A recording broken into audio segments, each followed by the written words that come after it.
Assalamualaikum warahmatullahi wabarakatuh. Tepangkeun wasta abdi Gali Nugraha di kelas 10 MIPA genep. Abdi di dieu bade ngawawancara pun Bapak Kanjen tugas wawancara bahasa Sunda. Mangga tepangkeun.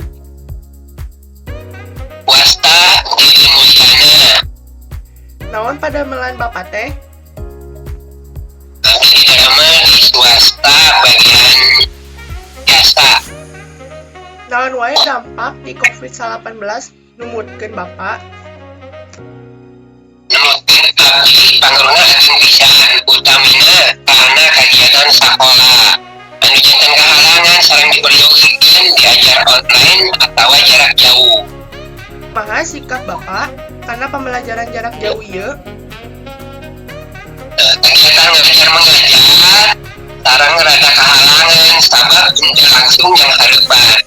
Tapi ku teknologi sadaya murangkali sakola sareng murid biasa ngalakukeun KBM jarak jauh nganggo telepon seluler sareng jaringan internet.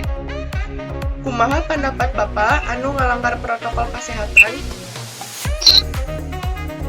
Karena kurang patuh kana aturan wajib soalnya rajina henteu jeung ku COVID-19. Nalika bahaya pisan upami eta katepan ku virus. Sekarang kudu diberi sanksi tegas supados henteu kajantenan deui. Naon harapan padepanna numutkeun Bapak? Mudah-mudahan COVID-19 ngareng stay gancang sehingga kegiatan biasa dilaksanakan secara normal. Sekarang biasa ngungkulan sadaya resiko nalika pandemi. Sakitu wae wawancara abdi sareng pun Bapak. Wassalamualaikum warahmatullahi wabarakatuh.